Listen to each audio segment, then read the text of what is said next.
एक मिनट सुनिएगा जरा पूरा, मैं कर देता हूँ ना। ये आपका दर्पण सूत्र होता है।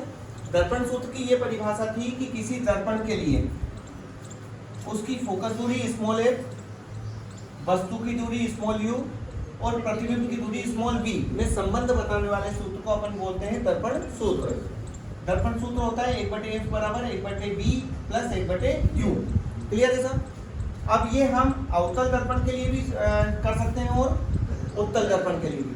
अगर क्वेश्चन में आपको दर्पण का नाम बोल दिया जाएगा कि आप दर्पण सूत्र किसके लिए करो, अवतल के लिए, तो अवतल वाला दर्पण लेना पड़ेगा, अवतल दर्पण लेना पड़ेगा।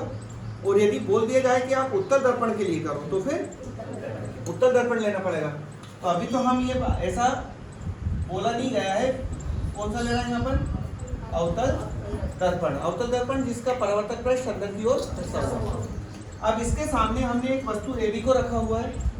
AB से चलकर एक प्रकाश किरण मुख्य अक्ष के समांतर जाती है ना, जो परावर्तन के पश्चात कहां से होकर निकल जाएगी, फोकस से। क्लियर है सर? दूसरी प्रकाश किरण वक्रता केंद्र से होकर जाएगी और वो परावर्तन के पश्चात वापस उसी माध्यम पर लौट लेगी। इस प्रकार AB का जो प्रतिबिंब बनेगा वो A डैश B डैश पर प्राप्त हो रहा है ना। अब हम क्या कर रहे हैं, जो P है ध्रुव या पोल, इसको हम A और किससे मिला रहे हैं, A डैश से मिला रहे हैं। किससे मिला है, A और A डैश से। अब हमारे पास मैं अलग अलग बना के बता रहा हूं आपको कि त्रिभुज ABP दिख रहा है, यहां बना रहा हूं ये A B और ये P। और एक कौन सा बन रहा है आपका, दिखाई दे रहा है, A डैश B डैश और P।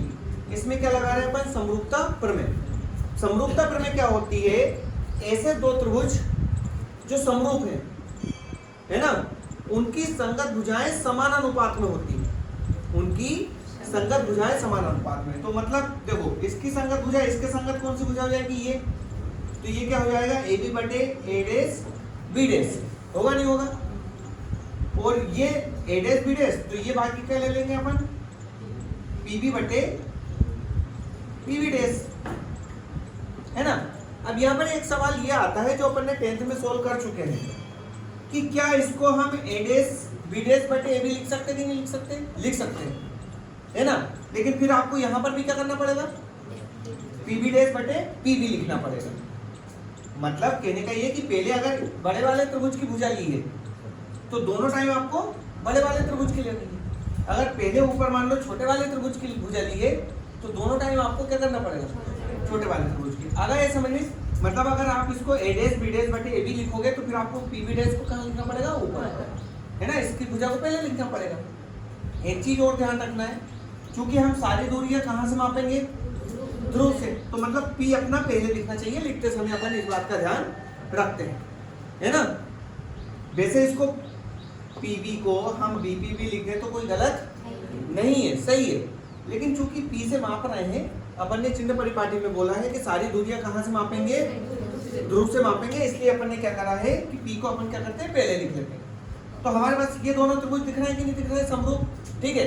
फिर आता है इसी प्रकार त्रिभुज ABC A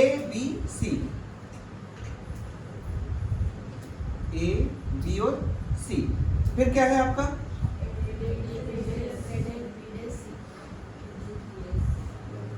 ये है ना, A डैश B डैश और दिख रहा है, दोनों कैसे हैं, समरूप। तो हमने AB के बटे में क्या लिख दिया, लिख दिया, और AC क्या लिख देंगे, BC बटे, है ना, B डैश C लिख दिया। ये आपका समीकरण क्या होगा, 1 और ये समीकरण 2। अब हम यहाँ पर कर रहे हैं समीकरण 1 व 2 की तुलना, है ना। इसके LHS पार्ट बराबर है ना, तो इसके RHS पार्ट भी कैसे हो जाएंगे, बराबर। मतलब आप क्या ले लें, PB बटे PB डैश, ये क्या आ रहा है, BC बटे B डैश C। क्लियर है इतना। अब यहाँ पर क्या कर रहे हैं, इसको नाम दे दो आप समीकरण 3। मैंने आपसे बोला कि सारी दूरियां कहाँ से मापनी है, ध्रुव से मापनी है। तो हम ये BC और B' को किस में बदल लेंगे, P में बदलेंगे। कैसे बदलेंगे, यहाँ पर लिखेंगे चित्र से। ये जो BC है, ध्यान देना, BC है ना, इसको मैं लिख रहा हूं PB है ना माइनस PC। BC लिखना है ना, BC, ये इतना हिस्सा चाहिए अपने को, है ना। इतने हिस्से को क्या कर रहा हूं मैं, इस PB में से PC को माइनस कर ले। आ रहा नहीं आ रहा समझ में? इस PB में से किसको माइनस कर देंगे, PC को माइनस कर देंगे, तो ये इतना टुकड़ा बचेगा कि नहीं बचेगा। तो हम चित्र से ये लिख सकते हैं। इसी प्रकार B' की बात करें, ये दिख रहा है ना। B' को लिखेंगे हम PC, है ना, और PC में से क्या करते हैं, माइनस PB' माइनस करते हैं। क्लियर है सब? तब आपका समीकरण तब क्या बन जाएगा, ये PB बटे PB', ये तो ऐसे ही रहेगा। इस BC की जगह क्या लिख दें, इसकी जगह लिखे हम PB minus PC divide PC minus PB', पुनः चित्र से, है ना। अब जितनी भी दूरियां हैं, सबसे पहले तो बताओ ये PB क्या है। P से लगाकर B तक की दूरी, काहे की दूरी है ये, AB क्या थी, वस्तु। तो P से लगाकर B तक की दूरी हो गई वस्तु की दूरी। काहे की दूरी हो गई, क्या लिखते हैं उसे, वस्तु की दूरी को U से। लेकिन इसके सामने क्या लगेगा, माइनस। क्यों लगेगा, चिन्ह परिपाटी से। हमने बोला कि आपतित किरण की दिशा में मापी गई दूरी है धनात्मक और विपरीत दिशा में मापी गई दूरी है, तो हम P से B की ओर माप रहे हैं, B से B की ओर नहीं माप रहे हैं। हम कहां से माप रहे हैं, A से B की ओर। अगर ये इधर रखा होता ना दर्पण के पीछे तो धनात्मक होता, है ना। एक स्ट्रक्चर है उसमें मैं बता दूंगा कि कहां धनात्मक कहां ऋणात्मक, लेकिन ये चिन्ह परिपाटी से अपना क्लियर है। कैसा क्लियर है कि अगर P से इधर मापोगे दूरियां तो ऋणात्मक, और इधर मापोगे तो हम P से इधर माप रहे हैं ना, कैसे आ गई, माइनस की आई, PB हो गई। ऐसे ही क्या ले लें आप, PB' की बात कर ले। अब मुझे बताओ ये P से लगाकर B', ये क्या था, प्रतिबिंब, है ना। प्रतिबिंब की दूरी को काय से लेंगे, और चिन्ह काय का जाएगा, क्यों आ जाएगा, क्योंकि हम लेफ्ट डायरेक्शन में माप रहे हैं। क्लियर इसका, PB हो गया, PB' हो गया। अब आ जाता है PC की बात आ जाता है। किसकी बात करें, मुझे बताओ P से लगाकर C तक क्या होती है, वक्रता त्रिज्या क्या होती है, मीन्स R, है ना। कैसी रहेगी, माइनस, या जो PC रहेगा वो माइनस का 2F रहेगा। क्यों, हम सिद्ध करके आए हैं, है ना। R बराबर क्या होता है, या फिर इसको यही लिख दें, माइनस का 2F। क्यों लिख सकते हैं, है ना। चलिए अब यहां रख दो समीकरण, कहां पर रखने पर, 4 में रखने पर। अब समीकरण 4 में रखेंगे, है ना। PB की वैल्यू माइनस का U, ये V और ये U अंतर रखना। बहुत सारे कापियों में V और U एक जैसा ही दिखता है, ठीक।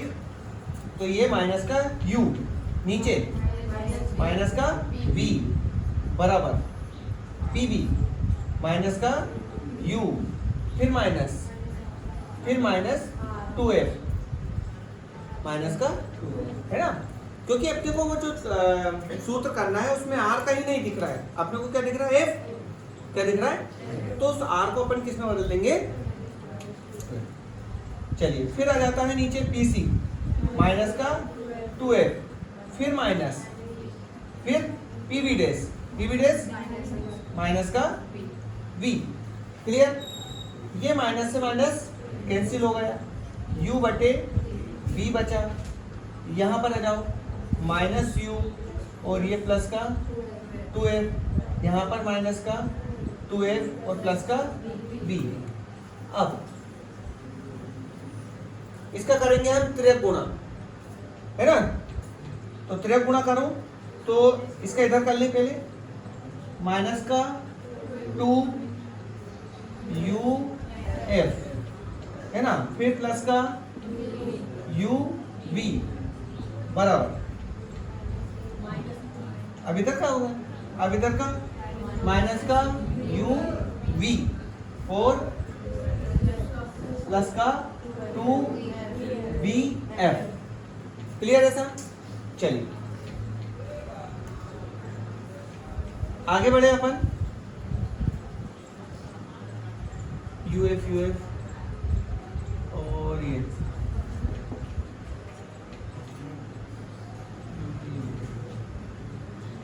इसको एक चीज और, माइनस का 2uf है ना बराबर, इधर क्या मिल रहा है 2vf माइनस का uv और इसको भी इधर ले जाओ, माइनस का uv, माइनस का 2uf बराबर का 2vf, ये uv और ये uv माइनस का 2uv।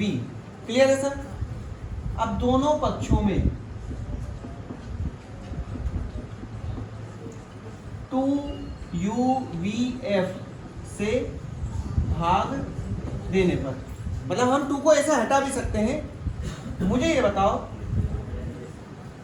कि यदि हम यहां पर ये कितना लिखा हुआ है माइनस का 2uf है ना, इसमें हम भाग दें 2uv और f से, 2 से 2 कैंसिल, u से u कैंसिल, f से f, माइनस का 1/v बचा, ठीक है ना। इसके बाद यहां भाग देंगे तो 1/u बचेगा, यहां भाग देंगे तो v और f तो कैंसिल हो जाएगा, 2 भी कैंसिल हो जाएगा, है ना। क्या बचेगा, माइनस यहां बचेगा 1/f। क्लियर है सर? ये माइनस का 1/f इधर ले आओ, प्लस का, और ये माइनस का 1/v उधर ले जाओ, है ना, और प्लस का 1/u तो पहले से ही था। कंप्लीट हो गया आपका, है ना।